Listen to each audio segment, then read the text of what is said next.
Hi, I'm Karan Thapar. Over the last few years, I hope you've been watching my program, The Interview on the Wire. During that period, I've interviewed doctors, politicians, businessmen, scientists, authors, and even the occasional Nobel laureate. For me, it's been exciting. I hope it's been enjoyable for you. But these, as you know, are tough times, and if this program is going to remain bold, independent, and sometimes even defiant, then I think we need your support.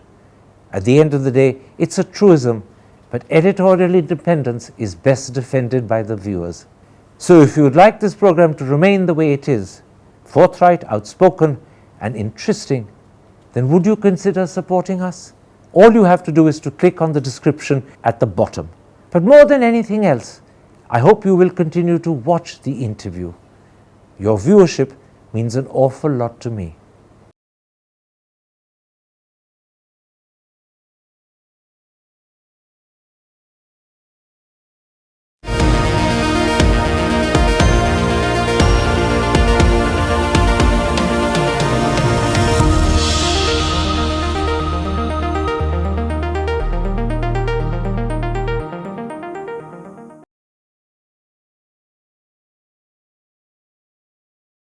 Hello and welcome to a special interview for The Wire. There's now credible evidence that the conflict between Kuki and Meitei combatants on the 13th and 14th of June in Khamenlok in the Kuki hills of Manipur was a much bigger event than most people have found out about, both in terms of size and scale. It's estimated that perhaps 2, maybe even 300 people were killed. Another 300 could possibly have been injured. And if that really is the case, then this would turn out to be the biggest battle, and I'm deliberately using that word battle, the biggest battle between the two communities since the troubles began on the 3rd of May. And that raises 3 critical questions. Did this actually happen, or could it be an exaggeration? Secondly, why has it taken us 6 weeks to find out? And third, what are the consequences for Manipur? Joining me now is someone who has meticulously and methodically put the facts and details and evidence together.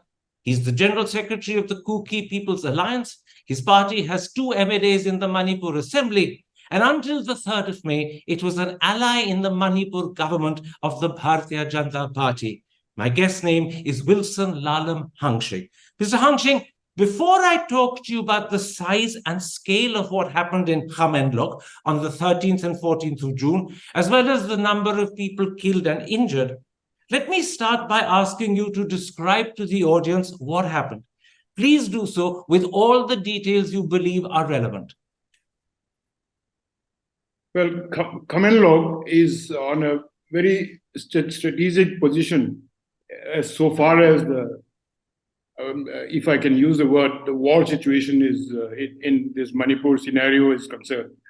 Now, it has to be the significance of Khamenlok and its strategic importance can be understood if we just give if I can give a brief layout of the geography.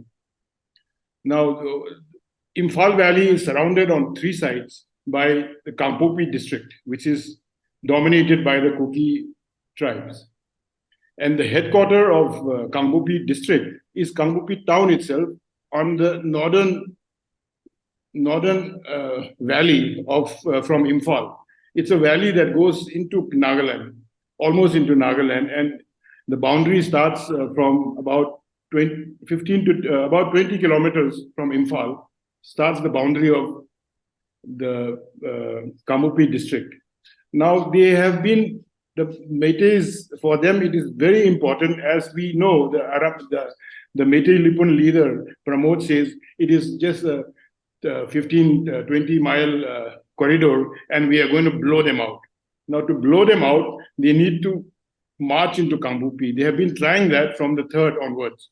They have not succeeded. It has been resolutely defended on the Kampopi valley. Now, on the eastern side of Kampopi is another valley called Saikul Valley, which is the 3rd biggest Kuki township. And that is also of strategic importance. They have not been able to breach the defenses of Saikul because there's a river which acts as a very defensive physical physical geography. So that brings us to Khamenlok, which is on the eastern side of Saikul. Khamenlok is on the Yangang-Pokpi Valley. So we're talking about three valleys: Kangpokpi Valley, Saikul Valley, and Yangang-Pokpi Valley. Now, Yangang-Pokpi Valley is on the eastern flank of Saikul. Now, I can see the calculation. If they take Khamenlok, Khamenlok is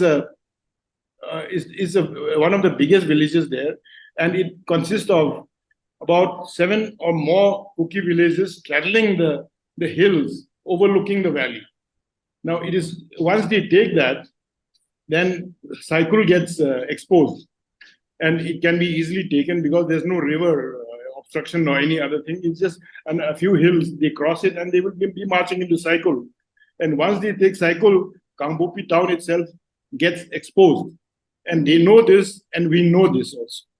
So they have been relentlessly attacking this Khamenlok, the foothills. And this, on the third, should I go ahead? Yes, please. Tell us what happened on the 13th and 14th. You explained so far that Khamenlok, in a sense, is the gateway to Saikul and Kangpokpi town, and therefore Khamenlok is critical strategically. Now tell us what happened on the 13th and 14th of June. Well, before the 13th, they have been grouping. I was getting phone calls that the Meiteis are grouping and amassing on the Yangang-Pokpi Valley. There are many dotted with many Meitei villages. So from the hilltop, they can see a lot of army vehicles, the defense vehicles, the bulletproof armored carriers. Then you have the police gypsies and other transport and trucks. Can I interrupt? Are you saying that the Meitei were amassing with bulletproof armored carriers? It is an accepted fact now. Whenever there is an assault on the Kuki front, they are first led by the Manipur police commandos, the IRBs, with all their machinery and guns. Okay. So what then happened on the 13th and 14th? On the 13th morning, I got a call from one of the people on the hill. They were looking with the binoculars, and they said there are thousands of them on their way up the slopes, and they don't even have enough ammunition. Even if they have the guns, they don't even have the ammunition to defend that many people. So they will have to retreat and literally hand over the range to them. And they were crestfallen because they didn't, so they had already removed all the civilian population, the women and children from the village.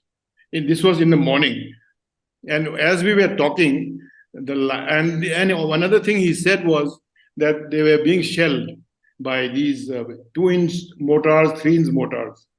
Now, 2-inch mortars, 3-inch mortars are in possession of the government authorities only. The militias don't have these shelling mortars, artillery. They don't have artillery. So they were shelling this. So they said they have to remove this. And he said, please pray for us. And the line got cut.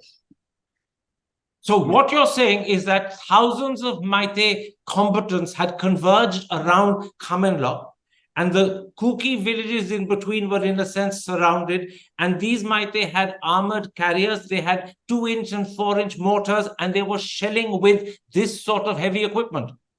Surrounded would not be the right word because they were on a ridge. The Kuki villages are about 7-8 of them are one after another. Maybe they would be about 1 kilometer apart from each, or maybe 2 kilometers. It's a huge range. And they hardly have any contact with each other. And I asked him what were their defenses. He said in some smaller villages we have 20 volunteers. The bigger villages maybe having 30 or 40, and the biggest one, Khamenlok, had about 200. It was spread out like that. So in other words, compared to the 1,000 or so Meitei combatants, on the Kuki side, there may have been 100 or 200, maybe 300. there was a huge disproportion in the number of people on either side. At the most, altogether, the village volunteers would have been spread out among about 300 to 350 of them over a distance of maybe 7, 8, even 10 kilometers. In which case, tell me now, Mr. Hangshing, what happened on the 13th and 14th? Come to those critical details. What happened? So the line went off and we were crestfallen. We had literally given up, saying that Khamenlok range is now fallen and Saikul will be the next target. And there was no communication left. But in the evening, there were some WhatsApp, social media links, which said that the mobile towers had been shelled and they had fallen down, which I presume was the reason why the line got cut. I mean, there was no more communication. I understand, but come to the details. What did the Meitei do? On the 14th morning, news started trickling in, and it was totally different from what we had feared. The person who told me was that there were according to his calculation, there must have been about 200 casualties on the Meitei side, and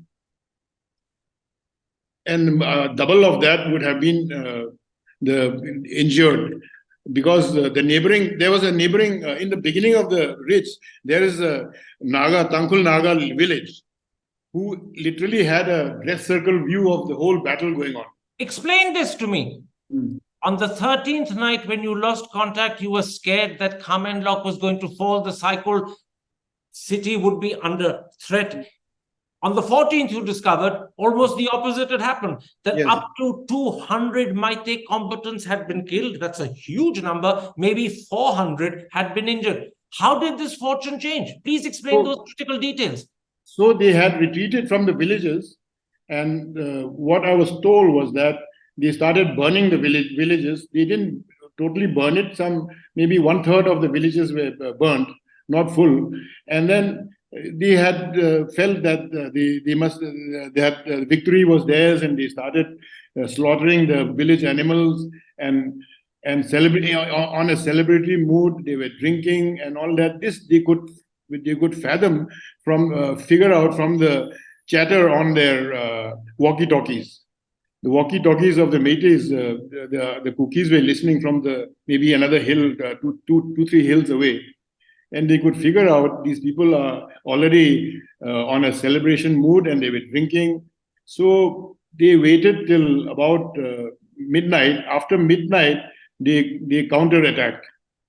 It was night. It was a mountainous region, and they knew they had the advantage of time and location. So they counterattacked, and they found the only one of the big halls standing was the church. It was concrete, so they had not burnt it down, and they were about. There are differing versions now from different sources. Some people said there were 20 Meiteis there in the church. They were celebrating and they were feasting and they were drunk. Another one said there must have been at least 40. And another report said that they recovered more than 30 guns from that church itself after killing all those people. They counterattacked with whatever they had. They had shotguns and maybe some homemade bombs they had. So, and then they used, since they didn't have enough bullets, they used the machetes and other big knives they were all killed in the church itself. Let me just sum up for the audience and then we'll continue. You're saying that on the 13th, the Meitei attacked a few Kuki villages, maybe 5 or 6, burnt them down, but in one village they left the church intact. The Meitei then, as evening came, began drinking, feasting, and celebrating. Some of them were even drinking, feasting, and drunk inside the church. They were talking to each other, and this is critical. The Meitei were talking to each other on their walkie-talkies, which were insecure, and these conversations were picked up by Kuki combatants on the hills. So the Kukis knew exactly where the Meitei were, and then at midnight, the Kukis descended into the burnt villages, found the Meiteis, attacked them with guns and machetes. Is that a correct summary? Well, they attacked all along the ranges. And right now I was talking about just the church. Because this church, the Meitei version is that, no, they had come to, there was some injury there. So some boys, unarmed people, unarmed contingents of them had come to retrieve bodies from there. And they were waylaid out there. This is the kind of picture they were saying. But the net result is that as a result of the Kuki counterattack, which happened after midnight with guns and machetes, you ended up with 200 Meitei combatants killed and maybe 400 injured. That's the net result. Well, that is my guesstimate. Now, the correct picture is very difficult to ascertain because it was night and it is a huge, maybe 10-kilometer area, and the combatants are of different groups. They were not. I mean, you have to get them all together to collate information and count exactly how much is the casualty. When you say it's your guesstimate, are you saying that the actual figure could be lower, a lot lower than 200, or higher? It is an average of. I mean, my guesstimate is based on other calculations. Amount of guns recovered in the whole range. Some group I got in touch with said they recovered 20 guns. Another group said they recovered 36 guns. Another group said they recovered 60 something guns. Another group said they recovered 120 guns. Now, when they say these things, it is possible that there's an overlapping of amount of guns recovered. When they say 120, they might be counting the 20 recovered by the next neighbor or like that. So the actual number cannot be figured out. And when you say the actual number, I've kind of averaged out and came to was about 180 guns were recovered.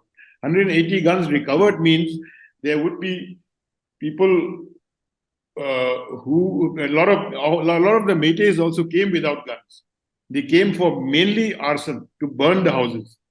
So hang on the basis of 180 guns being recovered, you're also estimating that 180 people who were using those guns were killed. And then there are other Meiteis who may have been killed who did not come with guns but came, as you said, for arson, which means that your estimate is somewhere between 180 and maybe 250. Is that right? It is that's why I said it is a guesstimate, because 180 guns would include injured people who left their guns behind and got rescued by ambulance, because the neighboring village was saying that whole night was a wailing of ambulance cars going up and down, up and down. Have you corroborated this figure with other people? How many people have you spoken to? That's what I have tried to corroborate. I have spoken to about maybe 5 people of different groups, and 5 from 3 different groups, and maybe some of them are of the same group but posted in different in 2 different villages. So my estimate is 180 guns recovered would be actual people who died with the guns and they were found with the guns would be maybe 120, and 30 would be left behind by people who were injured and rescued. So what is your final estimated figure for the death toll? The death toll first. My estimate is at least 200 would be the casualty that night. And what about the injured? Injured is a guess, because usually in these kind of situations, injured people are around double of the fatal casualties everywhere in any conflict situation. So it's a wild guess. It's a wild guess. I put it at 300. I put it at 300. So just to sum up, your estimate based upon 5-6 people you've spoken to, based upon your estimate of the number of guns that were captured or left behind, is that 200 Meitei combatants would have died and maybe 300 more injured. Is that right? Yes. Now, a statement issued on the 16th of June by the village chiefs of the Khamenlok area refers to, and I'm quoting, the death of scores of well-armed Meiteis. Does that phrase scores contradict you? Or is it another way of saying that maybe 200 people died? And for the sake of the audience, I'll point out that 200 is 10 score. So the plural scores could easily be another way of saying 200. How do you respond to that statement that scores of well-armed Meiteis were killed? That shows that nobody is sure about the exact number. And people who are giving these statements would be not having the whole entire picture, but they would have got the information from a certain section of the battlefield. So the Khamenlok chiefs, when they talk about the death of scores of well-armed Meiteis, are not contradicting you in your opinion. They are corroborating you. Yeah, they are. And they would be talking, and Khamenlok chief would be talking about Khamenlok. He would not know about the other villages called Aigezang, Popibong, Gobezang. There are many, and some are maybe 7-8 kilometers away. He would not. Your estimate of 200 casualties, i.e., 200 deaths, is not limited to Khamenlok. It's spread right across the region. Yes. Now, I should point out that the official figure put out by the government is 9 people killed and an unspecified several others injured. That's hugely less than what you said. The figure 9, I can figure out, has come from the one clinic in Imphal, where the first ambulance had come with 9 casualties. So the news picked up this, and they said there's a conflict going on and 9 people have died. And they stuck with that for about 2 days. After 2 days, they revised it to 2 more, because 2 more dead bodies had come by the ambulance. Of course, there were many more who were injured. They were not counting. They said the amount died is about 11, and till today the number has stuck at 11. So you stick, Mr. Hangshing, you are disputing the official figure whether it's 9 or 11 dead. You stick to your estimate of 200 casualties. Yes, I'm saying that the 11 dead, which they're saying is that is the dead bodies which had reached Imphal to the clinics. Now, the dead bodies lying in the hill has never been counted. Tell me, how many people on the Kuki side died? How many people on the Kuki side were injured? What is the Kuki figure for casualty and injuries? There was, I asked them, they said 1 boy was killed. Just one? Literally just one? 1 was killed. 2 were injured, seriously injured. They were taken to hospital to Kambupi, and there were about another 4 or 5 who had minor injuries, and they are okay. They just first aid and they were okay. This is a huge disparity, because your estimate for the Meitei dead is 200, your estimate for the Meitei injured is 300. In contrast, you're saying 1 Kuki boy, just 1 Kuki boy was killed, 2 were injured, I presume seriously, and 4 were injured with minor injuries. There's a huge disparity between the two. The reason I explained is that it was night time. It was Kuki territory. At night also, those boys are like mountain goats. They know every part in the jungle, every fall in the jungle, any climb in the jungle, anything that is around the hill. They know every step and stone on those hills. They have the advantage of terrain, and they had the advantage of the time. It was night, and in the night there's no light there, and you can see only the gunfire. And many of the Meiteis, in fact, they were jokingly saying that they shot themselves in panic. Tell me something. This is not just a Meitei debacle, if the facts you're giving me are correct. It looks and sounds like a massacre for them. They were wiped out. It was a massacre because this was on the 14th. Then on the 15th, when the people who from the hill on the 13th who were coming up were at least 2,000, 3,000 people. And that included the Mera Paibis, who had surrounded the Gurkha regiment and made them ineffective. And the actual number who would have climbed up the hill for action would have been around 800 to 1,000. Of which 300 were injured and 200 were killed. Yes, more than half of them were finished on the spot. This is why you say it was a massacre. It was.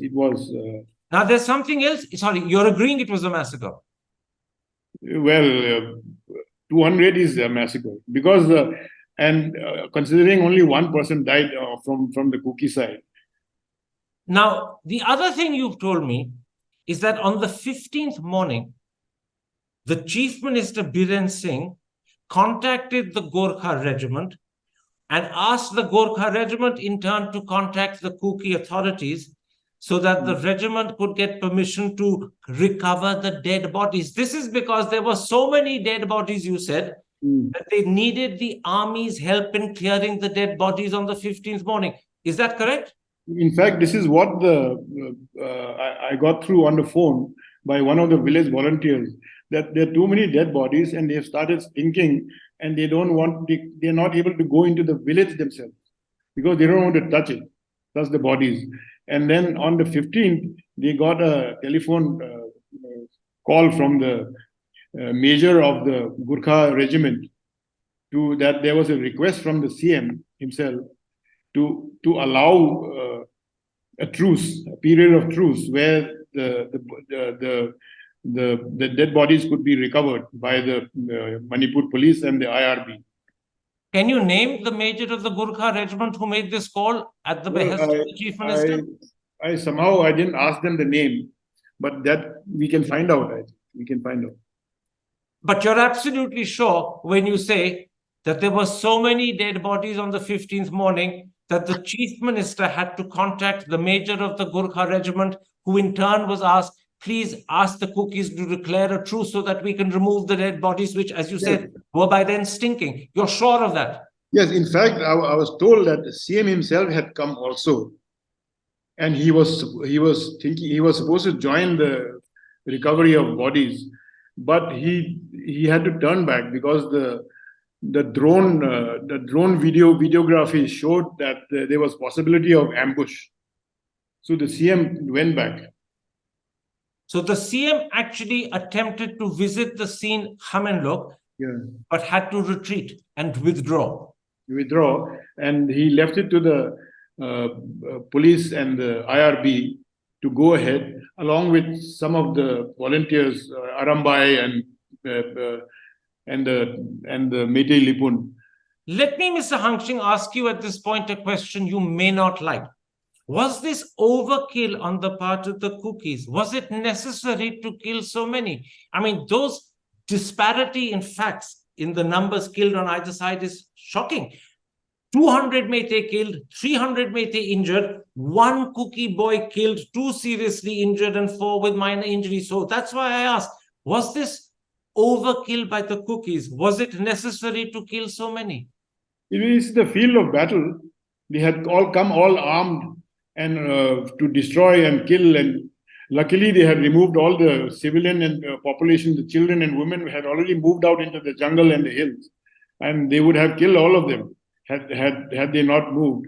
It is the heat of battle, and at night you don't know. I mean, you just shoot. And in your eyes, this is defensible action. The fact that disproportionately more Kukis, Meitei died, is understandable, you're saying. As I said, the field of battle was stretched out about 7 to 10 kilometers. They don't know what is happening in the other side. And in fact, one of them told me that they were low on ammunition.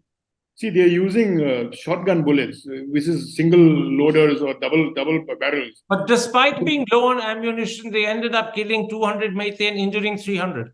That's what they said. Had we had enough ammunition, we would have killed all of them, they said. In other words, if the Kuki had more ammunition, the death toll could have been considerably more than 200. All 1,000 would have been dead over there. Now, let me ask you another critical question. What you're saying is something that has not emerged in the public domain. It's not been published in the media. The media has barely mentioned 9 killed or 11 killed, but nothing like the 200 killed and 300 injured. And my question is this: Can what you call a massacre of this size and scale happen and not be known about even after 6 weeks? There would be funerals, there would be grieving families, there would be the shock and impact on the Meitei community as a whole. This would definitely have emerged in public. It would have got into the media, but it hasn't. How do you explain that?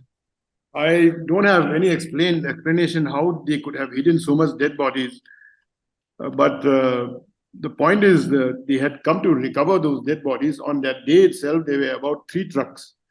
3 army trucks were used to recover, and they were going up and down.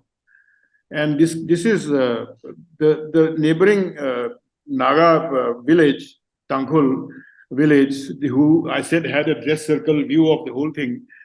They themselves, we have got their testimony that their guesswork that at least there would have been 350 people dead, 300 dead from the Meitei side. Their estimate, because they are in the beginning of the ridge, and everything moving, they are having a dress circle view, right from the night till the next day, and some of them were even used to go and help in recovery of those bodies. So their estimate is 350. Who on the Naga side in the Tangkhul village you're referring to gave this estimate of 350 dead? See, the Khongbal Tangkhul is one of the villages in the beginning of the ridge overlooking the Yangang-Kokpi Valley. The Kuki villages are a little bit ahead. And someone from this particular Naga village gave an estimate of 350 Meitei dead. Yes, they are neighbors to the Kuki villages. They know each other. They talk to each other. But even though that estimate has been corroborated by what the Naga in the nearby village have given, how do you explain the fact that none of this has got into the media? That there's no trauma in the Meitei community? That there were no mass funerals? I'll tell you. That would have happened. I'll tell you the exact body count can be arrived at by the actual body count can be arrived at only by the chief minister himself, because he was directly involved in retrieving those dead bodies. Nobody else knows. The other people are just guessing how many trucks are going. He knows the figures. He knows those people who have. Can I interrupt? Can I ask you this? Surely there would have been funerals. 300 or 200 dead means 200, 300 funerals. It means grieving families. It means orphaned children and widowed wives. That's what the Manipur people, the families of those people who are still missing, mentioned as missing or still incontactable till now, should question this. And the information I've got, the rumor or whatever, the chit chat that I'm getting is that many of these families who are still waiting for their husband to return or their son to return are told that your son and husband are in the front line where there is no connectivity, and we're not connecting them. And when they come home, they will come to you. This is the lies they have been told. But in other words, you're saying that families who've lost their husbands or sons, Meitei families who've lost their husbands or sons, have been lied to. They've been told that their husbands and sons are still in the front line fighting. They haven't been told that they've been killed in a massacre. Yes, this is what they were told in the beginning. But now they have realized, I think slowly they are realizing the truth. And there was a massive exodus away out of Imphal, attempted by many Meitei families to get out of this war situation, because many of them were forced to go to the front line and fight, or at least even if they don't know how to use the guns, at least they can burn the houses. How do you know that there was a massive exodus by Meitei families to get out of Imphal, and when did that alleged exodus happen? Soon after this Khamenlok, there was a heavy load of passengers in every airline leaving Imphal, full of Meitei people going to Calcutta, Imphal, Bombay. And soon after that, the next day onwards, I was told the Arambol Tengol had come into the airport, controlled the airport, and stopped all the male Meiteis from leaving Imphal. So in other words, Meitei families were fleeing, if I can use that word, Imphal, because they were scared they could get roped in to go and become fighters on behalf of the Arambol Tengol or whoever. That's why they were fleeing. That is the picture I gathered from the stories I was getting. And you're also saying that as a result, Arembai Tengol went to the airport and tried to physically stop people leaving. Yes, I'm told they are still there in the airport.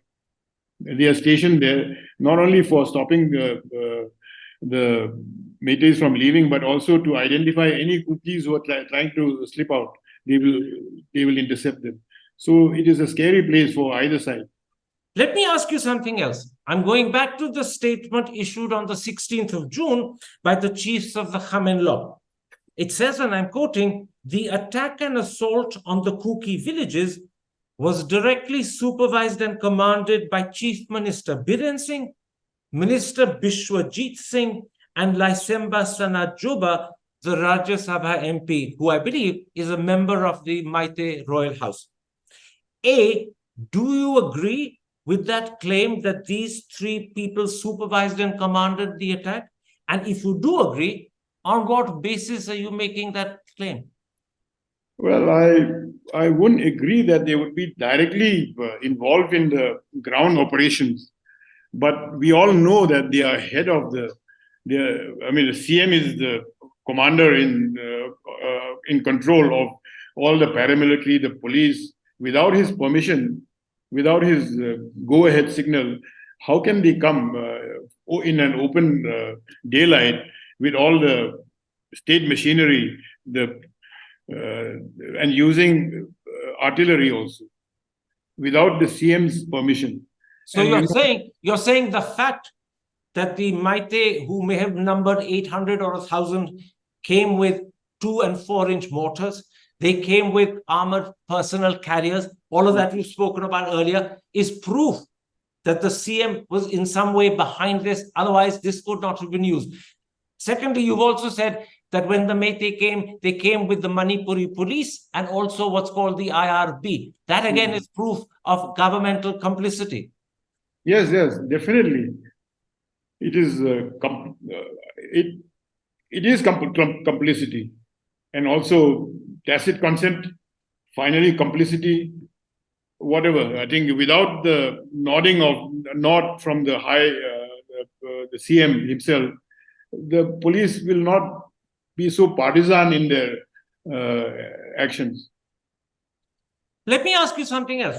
This story and the details, if they are accurate, are true. As you said, this is a massacre for the Meitei. Those were your words. It's a huge debacle and setback. Losing 200 people who were killed, the Naga estimate is 350, as you said, 300 more injured, is something that will be very difficult for the Meitei to accept, particularly because they look upon themselves as a warrior race.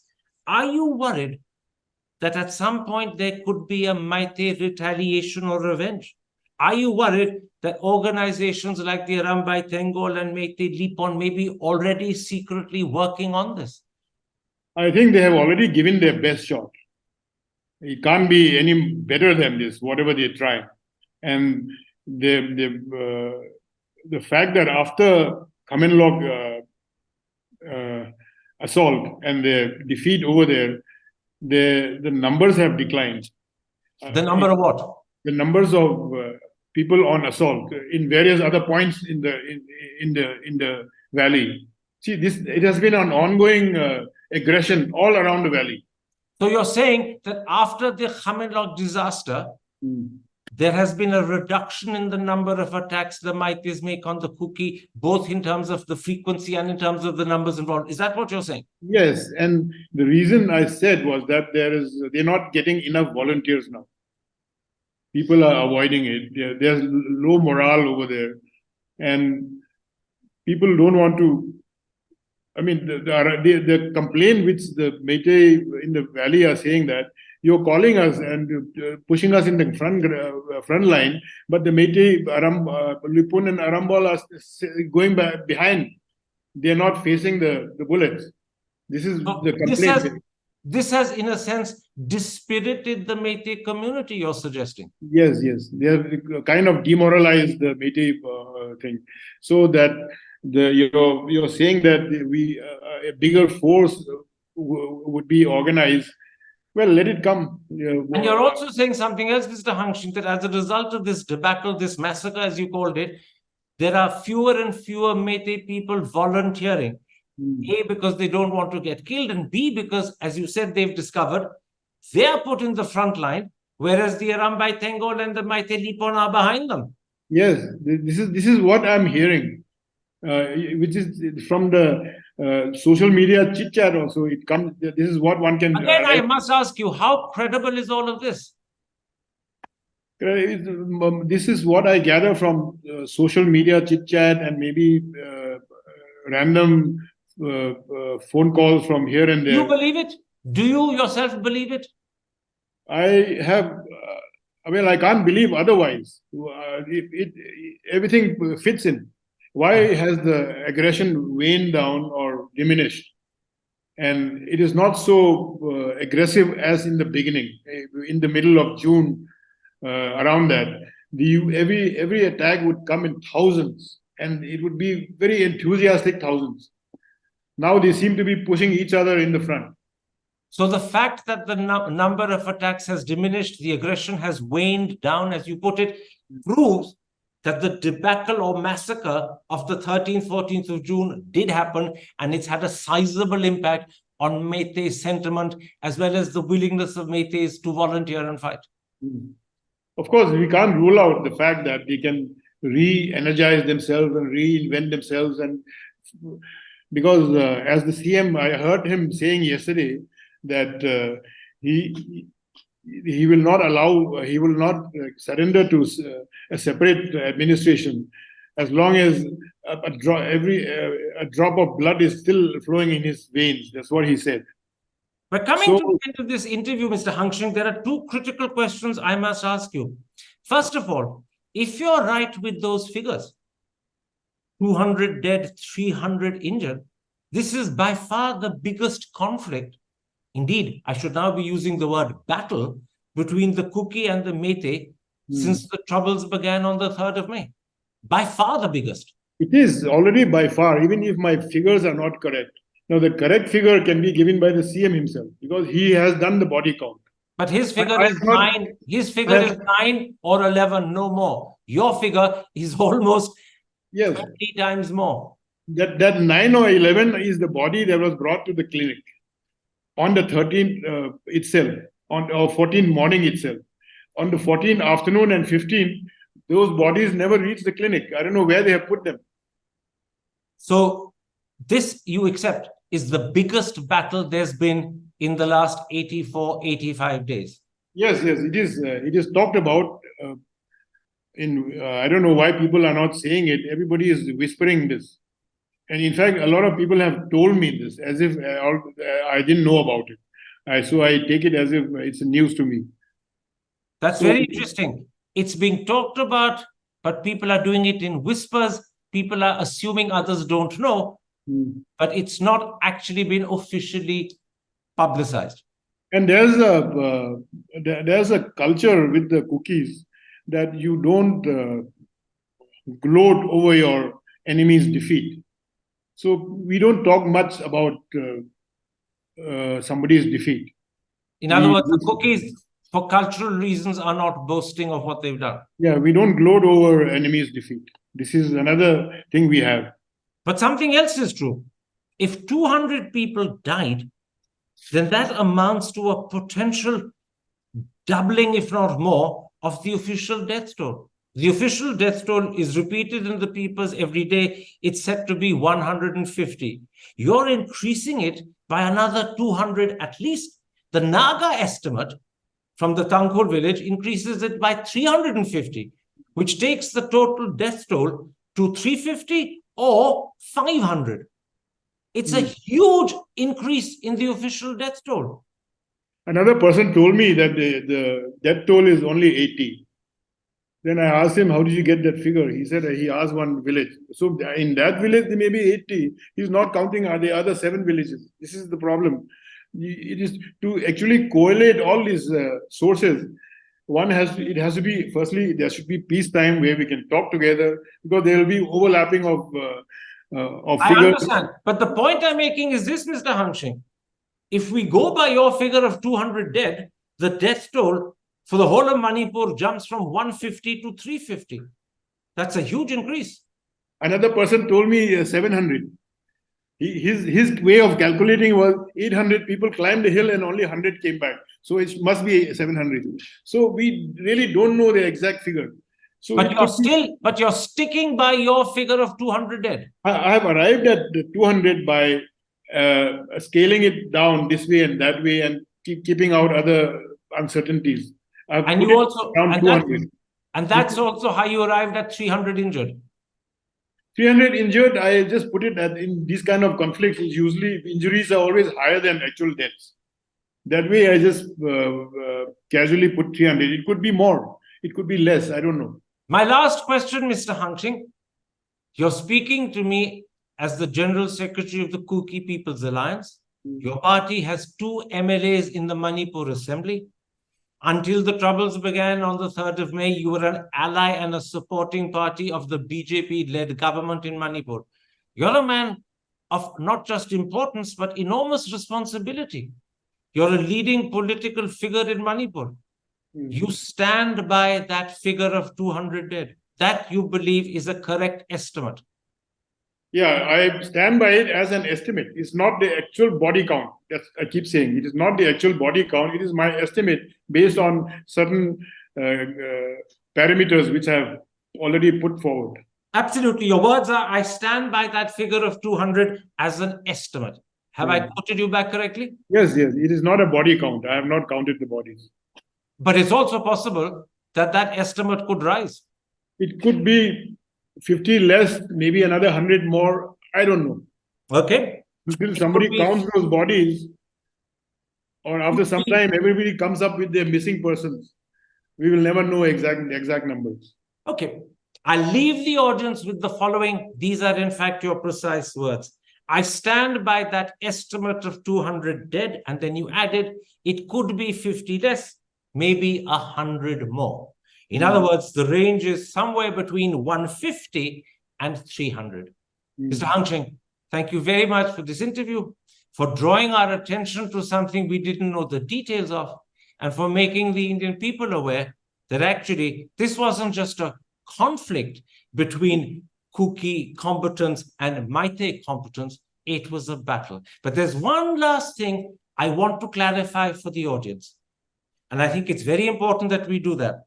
This was a clash and conflict between combatants of both sides. Yes. It wasn't an attack or an atrocity on innocent or ordinary people. It was combatants, not ordinary people.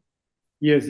They came to attack the people who were volunteers, who were willing to give their life to defend their territory. It was a battle.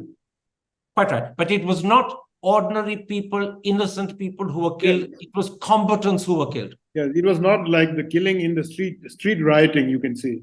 But it was also, as you said, from the Meitei point of view, a massacre. Well, you can put it that way. It was a massacre. 200 is a massacre. Mr. Hangshing, thank you very much indeed. Thank you so much for having me. Hi, I'm Karan Thapar. Over the last few years, I hope you've been watching my program, The Interview on the Wire. During that period, I've interviewed doctors, politicians, businessmen, scientists, authors, and even the occasional Nobel laureate. For me, it's been exciting. I hope it's been enjoyable for you. But these, as you know, are tough times, and if this program is going to remain bold, independent, and sometimes even defiant, then I think we need your support. At the end of the day, it's a truism, but editorial independence is best defended by the viewers. So if you would like this program to remain the way it is, forthright, outspoken, and interesting, then would you consider supporting us? All you have to do is to click on the description at the bottom. But more than anything else, I hope you will continue to watch the interview. Your viewership means an awful lot to me.